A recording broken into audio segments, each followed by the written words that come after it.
Hello, everyone, and welcome to episode 157 of Sold with Updike Pugh. I'm Jeff Updike. I'm Weston Pugh, and we've got a great show today, two amazing homes. First one we're going to feature is going to be in Northwest Dallas in Sparman Club, and then we're going to go over to East Dallas into Munger Place. And if you haven't been there, it is a real treat. It is. You want to stay tuned and learn more about both of these neighborhoods and the homes that are in them.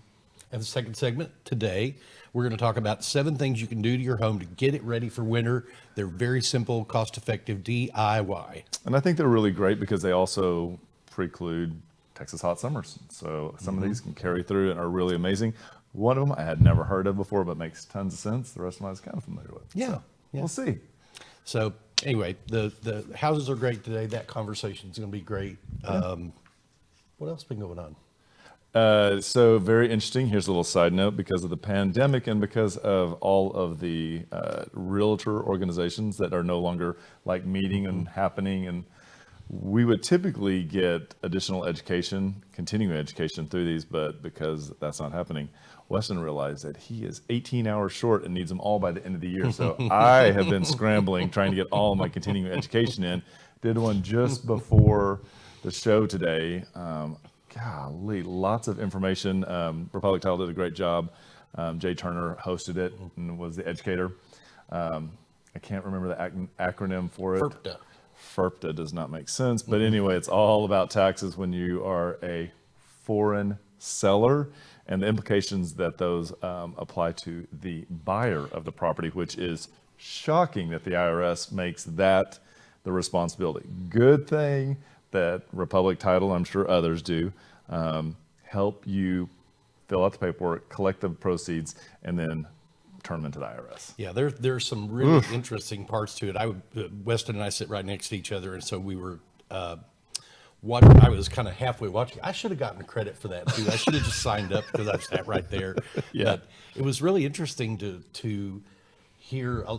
I kind of knew generally about it, Yeah. but to hear some of the detail that's in that legislation or in that IRS bill, rule, law, crazy. It was, I was like, wow. I was like, well, why don't we just balance the budget and just say that it's not refundable if you have the proper documentation afterwards and just keep it? I mean, you could really control some of the escalating costs of real estate in the sand states, I'm sure. Yeah, I don't think that's going to work. Nobody asked me. So what have you been doing, Jeff Updike? Let's see. I have been, what have I been doing? I tried to stay outside all day this weekend because it was such a beautiful weekend here. That went and met some friends at On Rotation, my new favorite brewery. I'm not a beer guy, but Do you drink beer when you go there? They always have something that I like. Do you like ciders? No, Oh, I'm like a real narrow window in that wheat Hefeweizen. Belgians. Belgians are okay. Saisons. Yeah, so. Golly, look at you. You are on it over there. I got to tell you, the people that run this, and I don't know if Tron is the owner. Tron is one of the guys that's always there. He always makes a big deal about it when we come in. We've usually got a small group or a big group of people with us, or we're with other group, and somebody else has called and said let's go. But they really show they want your business. They really do, and it's great outdoor space, great indoor space. Just go try it. Interesting. Food's great too. It's interesting because, kind of on a side note, shifting.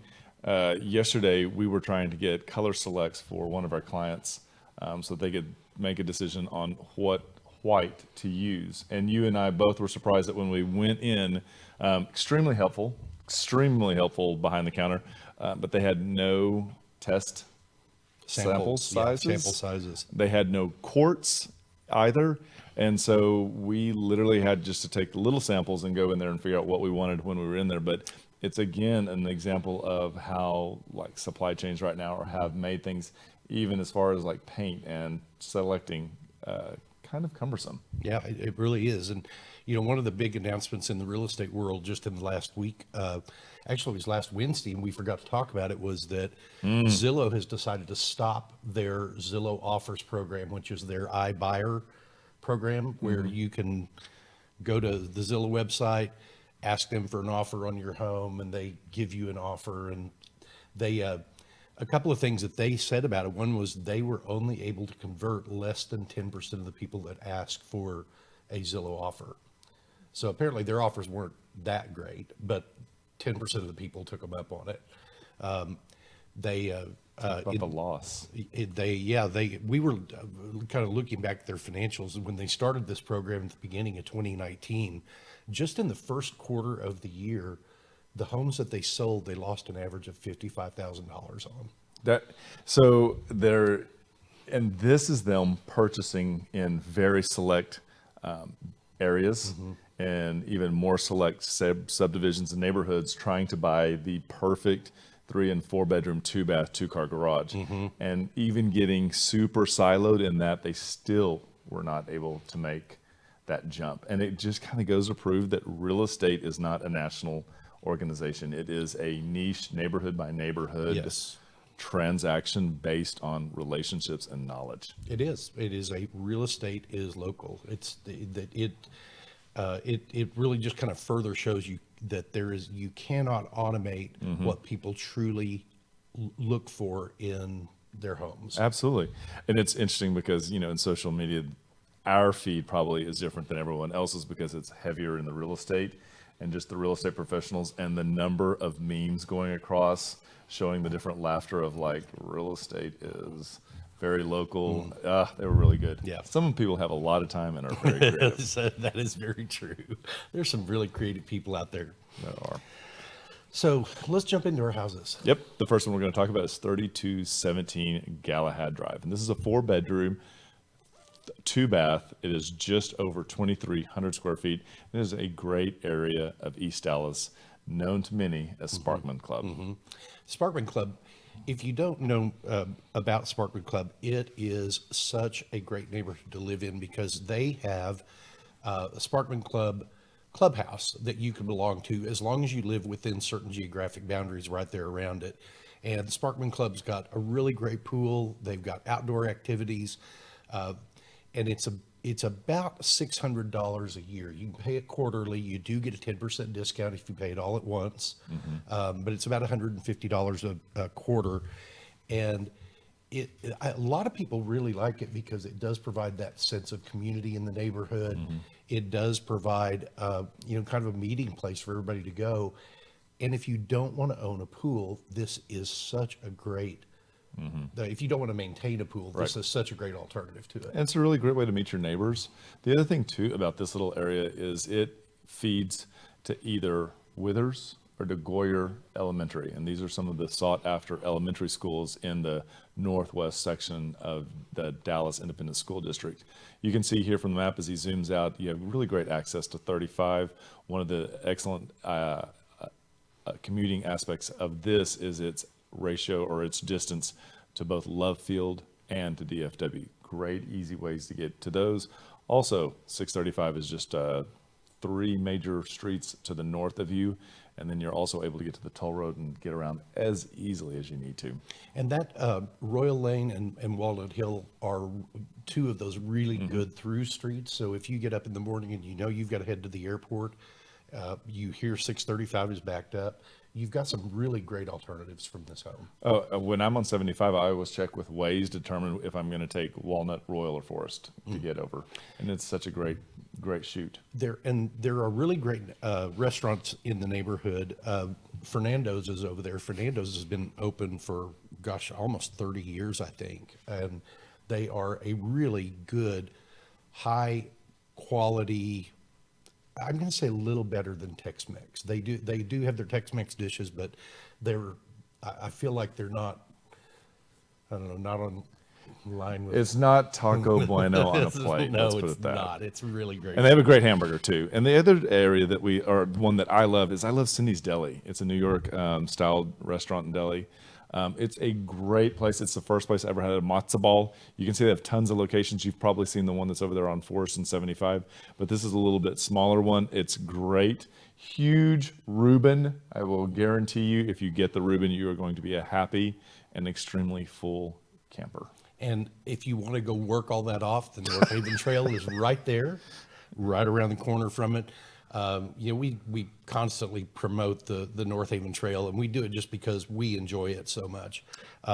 This home is also within 1 mile of 4 Dallas city parks. You've got Royal Park, which is part of the North Haven Trail, Webb Chapel Park, North Haven Park in Greenbelt, and then the Cox Lane Park. You know what? We should actually organize a 5K on this trail, a 5 and a 10K.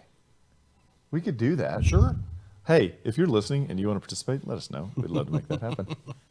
We would. So this house has really fantastic drive up to it.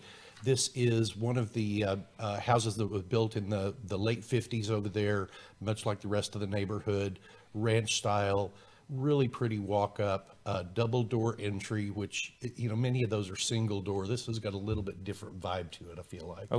I love a double door all the time. And in this floor plan, you see that you have the front entry that is actually formal dining, formal living. But these spaces we've seen so many times where they've been converted and open so you can create a large pantry, you can include office space. They're just really versatile, and we see so many people really discovering these as an opportunity that they hadn't before. Mm-hmm. Wood flooring throughout most of the house, ceramic tile through the balance. This is the kitchen, which is huge. Yeah, I was surprised at how big the kitchen was. Yeah, great kitchen, granite countertops, stainless steel appliance package. They are leaving the refrigerator, gas cooktop, double gas oven, it's move-in ready. And so this is on the other side of the wall that separates the kitchen and the family room, and it is a good size. They added the skylight, which is really great, fireplace in here as well, and it also opens up to the outdoor space. One of the things that makes sense about this is it's symmetrical. You don't think about it, but how important is this really? One of the things that's really great about these ranch style homes is the mother-in-law suite. So this is on the side that is no, this is not, huh? It's a master bedroom. Master bedroom, and this is the master bathroom. This is a great space. You can see they've renovated, double sinks, walk-in shower, nice, clean, and white, and it is exactly what today's buyers are looking for. It really is, and we're in the process of having that painted right now. So this is going to be, what color did we choose after all? Shell white. Shell white. We're having all of the bedrooms painted. So you're going to have a really pretty blank canvas from which to work. And these two bedrooms are on either side. They're on the front of the house, down the end of the hall. One of the great things about the way that these homes are organized is that bedrooms are down one end. So it's really easy to kind of keep everybody in the situation and know where they are. This is the half bath that's at the very end of the hall, so no one fights over having access to it, which is really great. It really is. And this is the mother-in-law suite. The mother-in-law suite. That is just off of the kitchen down the hall by the garage. One of the things so many people love about this is the versatility. It also has a full bath with a 3/4 shower, and it gives you a lot of opportunity, whether it's multi-generational, working from home is how important we've seen that come in. And then we have great outdoor space. We really do. Big covered outdoor space here. Continues off into a little granite bed there. Look at the fire pit that these owners put in. That is really cool. I can just imagine lots of Adirondack chairs around that big fire going. So this space was done by the current owner, and I like the way that they've used the vegetation and landscaping to kind of create this hedge that creates privacy, but then again also lots of outdoor space with this grassy area. I believe this is zoysia, which is not a cheatgrass. It does a great job here. Again, this is 3217 Galahad Drive. It is a 4-bedroom, 3-bath, 2-car garage, built in 1960, just over 2,300 square feet, priced at $539, and that comes in at $233 a square foot. This is an amazing home. If you'd like to see more information about this home, click on the link that we provided in the comments below. It'll take you to some of the pictures we didn't use. You'll also be able to expand the map and get an idea for yourself of where it is in proximity to your life. And if you'd like to see it, let us know, and we'd be happy to make that happen. We will. We will. Sorry about that. For some reason, I thought we were going to go into the mother-in-law bedroom. Yeah, I don't know why.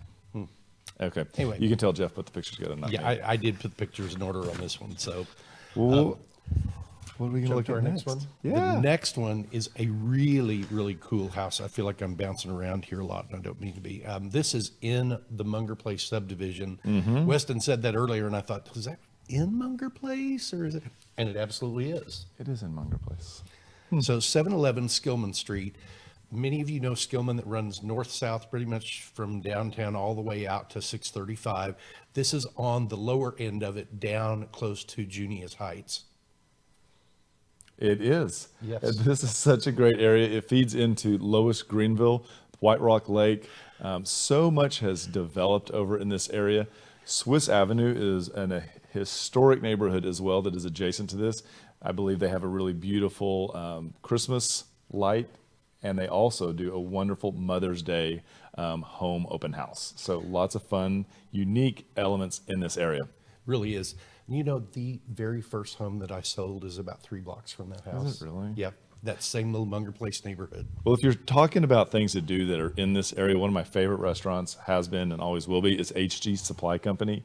HG Supply Company was kind of founded with the idea of eating healthy, and they do a really great job of coming up with great options. Now, given that, you can really still get amazing hamburgers. They also have my favorite frozen drink ever. It's called the Double Under. If you like beet infused tequila, this is the drink for you. You're going to have to try. You know what? You have homework this weekend. I'll try it. Also, the truck yard is over there. If you've not been to the truck yard, you are missing out. This is such a great outdoor vibe venue. It feels almost like a true truck yard where they have pulled food vendors up, but you've got all of this outdoor space, and they've got seating up in a couple of the trees that you can climb up to, and there's live music many nights, and just a great place to go. It is. They have nailed it. One of the other places that we really love over here is called Times Sin Cellar. Times Sin Cellar is a really great winery. They used to have their own in Cathedral Mountain and out in Alpine, raise their own vineyard. This here is their outdoor patio. One of the amazing things about Times 10 is they do not have any TVs in there. So come in. They have great space as well that can be used for rental, which we love. They have a light menu as well, which is wonderful. And the guys that own it, they're pretty special too. Yeah. Good friends of yours, I understand. They are good friends. One of the things that we jumped over in this area that I want to go back to is the Tennyson Park and golf course. Oh, huh? So this was the first municipal golf course in the city of Dallas. Really? Yes, and there are actually 2 18-hole golf courses on it. I have friends that have played it that absolutely love it. I'm not a golfer, but they say it is really a spectacular course. It is one of those that is really off the beaten path, and so you don't really have to fight for tee times like you do in many of the other municipal golf courses. I would agree that this has a more of a local only feel to it, you know, which we don't get a lot of that here in Dallas. And you also have great access to the Santa Fe Trail. It's about 5 blocks from this house over at Randall Park, and that is another really great way to get in your outdoor time. Absolutely. And quick little side note, if you remember where 500X originally used to be, the art gallery, it is the entrance into the Santa Fe Trail is right behind that. Because we biked that one time, and I thought, what are we doing? It was really cool. I know, we rode into that part of Deep Ellum. We were like, oh my God. I was like, what? Should we be riding over here without a gun? So tell us more about this house, Jeff. 711 Skillman. This is such a great home. Front porch neighborhood. Lots and lots of charm when you pull up to it. The Craftsman style of this really shines through. They have not painted the brick on it, which I'm very thankful for. The big front porch you can see with the swing there. Lots and lots of really good vibes in this neighborhood. If you're someone who wants to live in a neighborhood where they don't bulldoze the houses, this is the neighborhood for you. They do everything they can to preserve these homes. As you see here, we walk into a very large formal or a large family room, good ceiling heights, and they've also added the can lights, which are great, but they haven't removed the bookcases on either side of the fireplace. And I'm fairly certain that looking at that tile when we got there, the tile around the fireplace round was also original. It really is, and it's got those anchor tiles in it. There's a term for them that I was going to try to look up real quick, but I couldn't get to it. It really kind of keeps with the charm. They've not really opened this house up much, which I really did appreciate. They did open that space there between the dining room and the kitchen and made that larger, but still provided good definition between those rooms. So it's interesting to me because I feel like certain homes feel like you're living in a Pinterest board, and this is one of those houses that nailed it, both from the color that they used on the walls, the cabinets, the built-in appliances. Everything in this home fits and is where it should be. It maximizes the space, but it doesn't take away so much that you feel like you're living in a modern, brand new home. It still pays homage with the oversized baseboards. It all just kind of works together and gives you a really easy place to call home, and life is easy in this kitchen. And they, with the modernization of it, it still retains that old charm, I feel like. It's so important. Bedrooms are still good size, really big, actually. Many of the windows are still the original roped weighted windows with the divided light on top and open light down on the bottom part. As you can see here, they're good size. Ceiling fans are in there as well. And the masters at the back of the house. One of the telltales in these homes is how much light these masters get. 6, 7 windows, which is amazing. You are not going to sleep in. It is all hands on deck when the sun comes up. Renovated master bedroom, towel warmer that you can see there on the left. Double vanity, so important. And then you also have a walk-in shower. They've done a great job of keeping it light and bright and style on. Not so trendy that you're afraid that it's going to fade out in the next 5 to 10 years, but something that looks classic and really uses well as well. Yeah, this is the back porch, which is also the laundry room. So you've got full-size room for full-size stack there. You've got some additional storage, but you've also got all of that window light that comes in. It's just amazing. And here we have the 2-story garage. And it's a 2-car garage as well, and it's at the back of the house, detached, and what a bonus this is. Yeah, this is that upstairs guest apartment, guest suite, mother-in-law apartment, whatever you want to call it, and it is a nice apartment. This is probably, I'm guessing it's about 800 square feet. Yeah. Separate bedroom, separated from the living area, and you have access right there on the side, central heat and air. It's in prime condition. Yep. Work from home, multi-generational, whatever it is, this house suits your needs. So 711 Skillman Avenue is a 3-bedroom, 2-bath, 2-car garage built in 1922. It's almost 2,300 square feet, and it's priced at $689,000. And we wanted to say thank you to Patricia Massey for letting us talk about her home today. Yep. And with that, we're going to take a short commercial break, and we'll be right back. There are lots of ways to keep up with us. Visit and like our Facebook page to watch us live and get updates about future show topics. Also, visit our Instagram account where you can see the latest homes we have for sale. You can also check out our website at updikepugh.com where you can create customized searches of active and sold homes that you may find of interest. If you'd like to know how much your home is worth, visit homeprice.fyi and you can get a price instantly. Just enter your address and a couple of other pieces of information and we will email you a price. If you are on the go and podcasts are better for you, our second segments are available on iTunes and Spotify. Last of all, you can reach out to us by phone or text at 214-377-2223.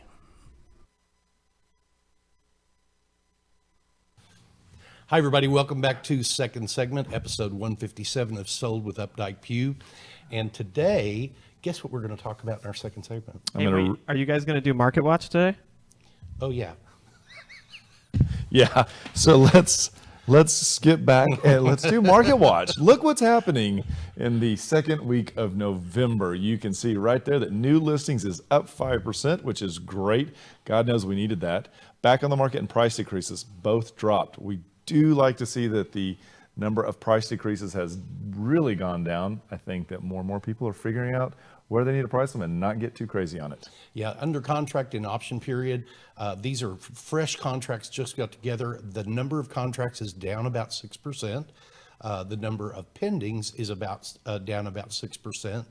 And the number of solds, and this is again going to be that monthly fluctuation. Yeah.